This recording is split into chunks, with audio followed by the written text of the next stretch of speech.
Well episode की शुरुआत में ये बंदा कहता है कि अगला वाला सेशन तुम्हारा लास्ट होने वाला है और ये लड़की भी कहती है कि तुम्हें अगले एपिसोड में अपना बेस्ट देना होगा और युमिको कहती है इस कैरेक्टर को मैं प्ले करती हूँ, यानी कि शिरायूरी में उसे अगले एपिसोड में जाकर साकुराबा से मिलना है और उसे एक सिंगल कॉम्बैट बैटल के लिए चैलेंज करना है और उसे एक हीरोइक एंडिंग देनी है। वो सीन याद आता है जब डायरेक्टर ने इसे इस एपिसोड की स्क्रिप्ट दी होती है, जिसके बाद अपनी युमिको से मोरी कहती है कि क्या तुमने कभी भी किसी और एनीमे के अंदर मेन रोल प्ले किया है। युमिको कहती है नहीं तो, और मोरी कहती है सोचो कोई ऐसा शो जिसके अंदर तुम्हें भी किसी एपिसोड के अंदर एक मेन कैरेक्टर के जैसे फोकस पे लिया गया हो।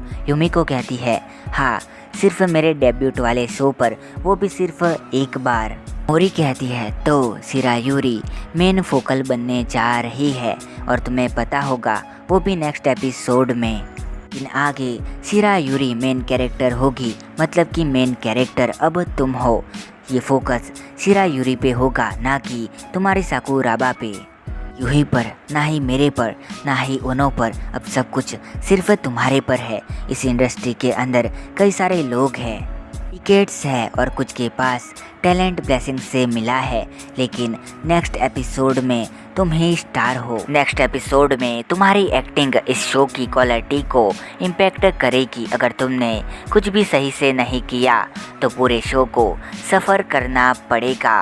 वैसे मेन कैरेक्टर बनना यानी कि सारी जिम्मेदारियों को अपने कंधों पर लेना होता है।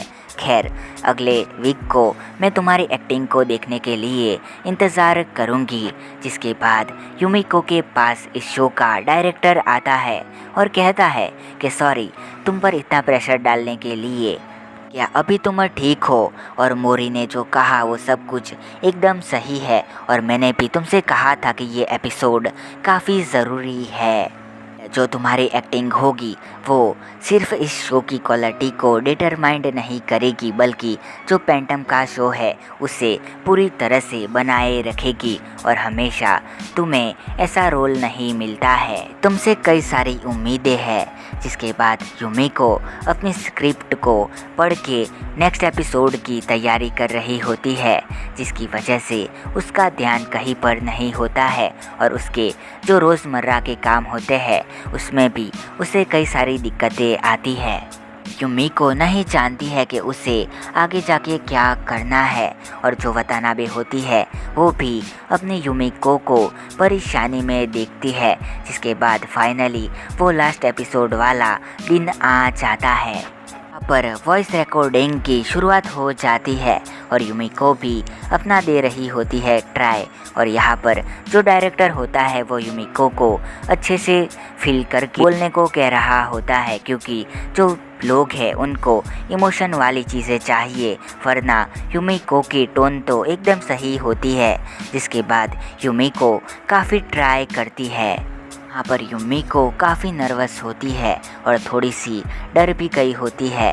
तब डायरेक्टर उसे रुकने को कहते हैं और कामाशीरो और ये डायरेक्टर दोनों ही कुछ डिस्कशन करते हैं और युमिको भी यहाँ पर सोचती है कि उसे सब कुछ लगा देना होगा, उसे हार्ड ट्राई करना होगा। ये जो दुनिया है इसके अंदर सिर्फ रिजल्ट ही मैटर करते हैं और ये बंदा भी वही कहता है। जिसके बाद युमिको ट्राई करते जाती है। बाद भी युमिको को रीटेक्स लेने पड़ते हैं और यहाँ पर एक्टर बैठ गए होते हैं और डायरेक्टर अभी भी इसको काम चलाने को कह रहा होता है। जिसके बाद डायरेक्टर युमिको के पास आता है और कहता है कि उसे आज के दिन यहाँ पर थोड़ा देर और रुकना पड़ेगा और दूसरों को भी यही कहता है। और कामाशीरो कहता है कि उनके पास और कोई चॉइस नहीं है, वरना जो शेड्यूल सेट किया गया है वो आउट हो जाएगा। यहाँ पर शिरायूरी के जो कुछ सीन हैं उनको भी उन्हें अवॉइड करना होगा, लेकिन ये सारी चीज़ें काफ़ी कॉम्प्लिकेटेड है तो बाकी सारे लोगों को कोऑपरेशन करना पड़ेगा। तभी ये बंदा कहता है इतना क्यों डर रही हो उताता ने यासुमी, मैं तुम्हारे साथ यहीं पर रहूँगा। और ये सुनकर बाकी सब भी रहने को रेडी हो जाते हैं।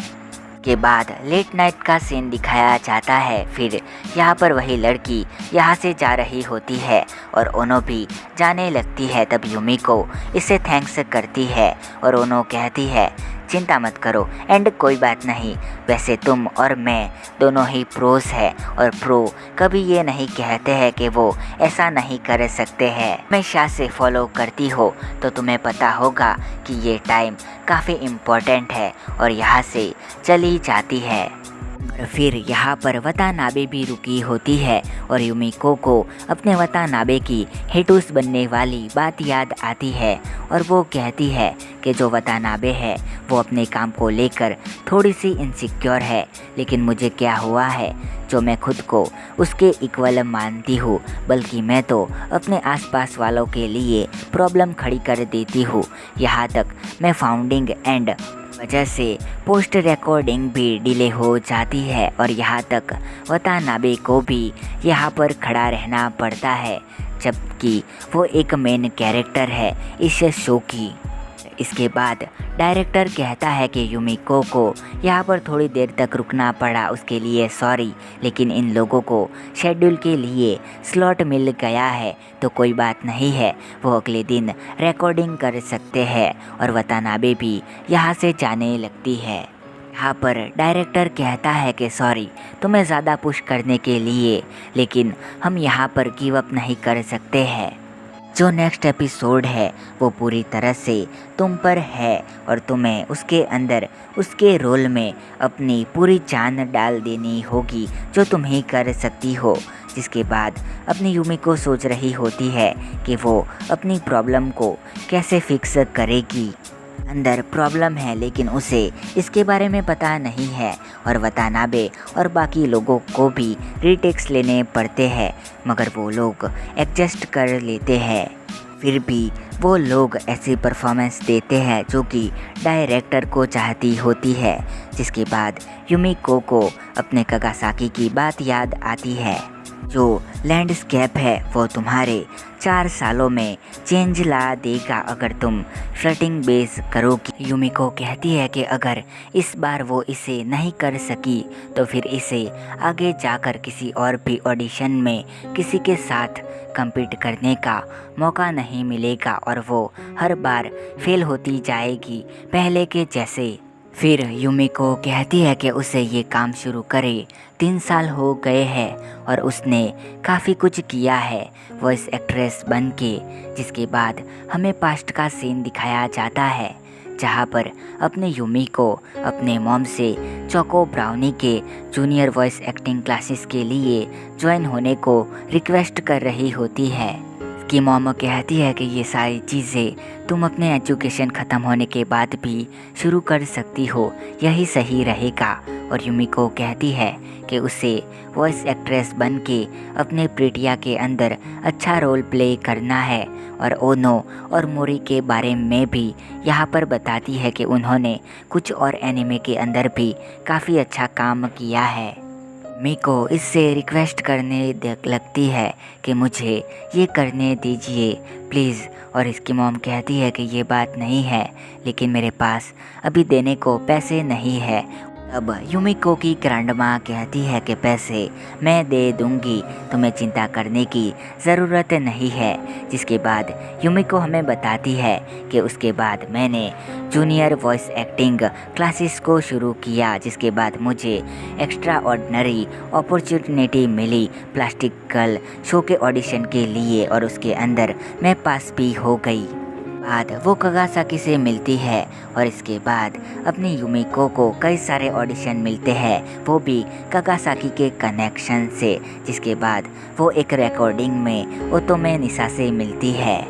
दोनों फ्रेंड बन गए और यहाँ पर युमिको को हर बार इसे निशा कहना पड़ता है, जिसकी वजह से वो इसके नाम के पीछे ओतोमे निशा लगा देती है और इसे भी ये चीज़ काफ़ी पसंद आती है और उसे लगता है कि जैसे उसे भी अपनी छोटी बहन मिल गई है। तो फाइनली अपने युमिको को प्लास्टिक गर्ल के अंदर एक रोल मिल जाता है।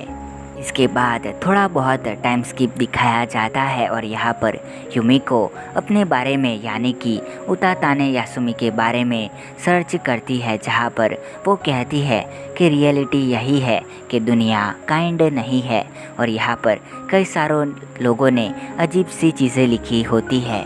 कई सारे लोगों ने इसकी एक्टिंग पर कई सवाल उठाए होते हैं, जिसके बाद दिखाया जाता है कि युमिको की जो ग्रैंडमा होती है वो मर गई होती है। वो कहती है, सॉरी ग्रैंडमा, आप मुझे प्रीटिया के अंदर प्ले करते हुए नहीं देख पाई। और अब ये कहती है कि इसी तरह से मैं पहुंच गई हाई स्कूल रेडियो शो के अंदर और चोको ब्राउनी को ऑफिशियली साइन अप कर दिया। और युमिको कागासाकी से कहती है, क्योंकि मेरे पास ऑडिशन पास होने बंद हो गए हैं, मैंने कई सारे लेसन्स को लिया है और मैंने कई सारी चीज़ों को सीखा है, वो भी प्लास्टिक कल के अंदर से। कागासाकी कहती है, तुम्हारी बात तो एकदम सही है, लेकिन तुम्हें जिसकी ज़रूरत है वो स्किल नहीं है बल्कि मोमेंटम है, और इसी वजह से मैंने तुम्हें एक क्रिटिक्स के लिए बुलाया है। युमिको कहती है, कागासाकी एकदम सही थी और मैंने अपने मोमेंटम को खो दिया था। वॉइस एक्टिंग को शुरू किया था जब मैं अपने फाइनल ईयर में थी, यानी कि जूनियर एक्टिंग क्लासेस में थी, कि मेरे सामने अपेयर हो गई थी और मुझे वतानाबे बिल्कुल भी पसंद नहीं थी, ना ही मुझे उसके साथ शो करना था। मैं उसे भी नहीं खो सकती थी, क्योंकि इसकी वजह से मैं हमेशा के लिए लूज़र बन के रह जाती और मैं इन सारी चीज़ों को ऐसे एंड नहीं करना चाहती थी। तुम ऐसे कैसे हार मान सकती हो उताताने यासुमी, और अभी भी तुम्हें काफ़ी कुछ हासिल करना है। ना ही तुमने अपने फैंस को कभी मेंशन किया है, उनको कुछ भी वापस नहीं दिया है। कोई कहता है कि चलो वो तुम्हें निशा को सरपास करते हैं, तुमने कहा था, तुम्हें याद है ना, और ये वतानाबे होती है और यहाँ से जाने लगती है। फिर अपनी युमिको को युबिसाकी की बातें याद आती है। दोनों एक दूसरे से सबसे ज़्यादा क्लोजेस्ट हो, और वो तो मैं की भी कि तुम्हारे पास कोई तो ऐसा होना चाहिए जो कि तुम्हें समझता हो कि तुम ये क्या कर रहे हो, भी तुम्हें गिव अप नहीं करना है, और कोई ऐसा भी कि तुम्हें उससे पूछना चाहिए। जिसके बाद युमिको बाहर जाती है और काफ़ी हिम्मत करके कहती है, मुझे तुम्हारी नहीं, मुझे अपनी युगिरे युही की हेल्प की ज़रूरत है। पता है कि तुम्हारे अंदर मेरे एक्टिंग को लेकर कई सारी चीज़ें हैं और मुझे एक वॉइस एक्टर और अपने कलीग के तौर पर तुम्हारे ओपिनियन सुनने हैं। अना भी कहती है, कभी नहीं, मैंने कभी भी ये नहीं सोचा कि तुम मेरे बारे में क्या सोचती हो, ना ही मैंने कभी पूछा है मेरी लाइफ इस पे डिपेंड करती है, तब भी मैंने कभी नहीं कहा। युमिको कहती है, कोई बात नहीं, भूल जाओ उसे, सॉरी। वतानाबे कहती है, मैंने कभी ये नहीं किया, मैंने कभी भी इसे नहीं किया है। यहाँ तक मेरी एक्टिंग खराब होने के बावजूद भी मैंने तुम्हारे जैसा अर्नेस्ट बनने का कभी नहीं सोचा है। मैंने कभी भी कॉम्प्रोमाइज़ नहीं किया है जब से मैं एक्टिंग कर रही हूँ, लेकिन तुमने वो किया जो मैंने कभी एक्सपेक्ट नहीं किया था। युमिको कहती है, क्योंकि मुझे हेल्प की ज़रूरत है, ना कि तुम्हें। और वतानाबे कहती है कि अगर मेरी बैक वॉल सही होती तो फिर मुझे फ़र्क नहीं पड़ता और सीरियसली मैं भी वहीं पर आ जाती जहाँ पर तुम हो।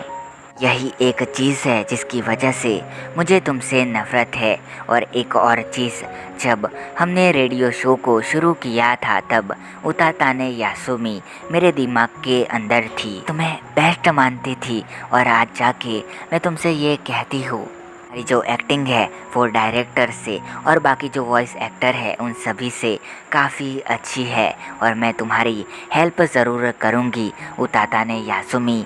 और इसी के साथ ये एपिसोड यहीं पर ख़त्म हो जाता है।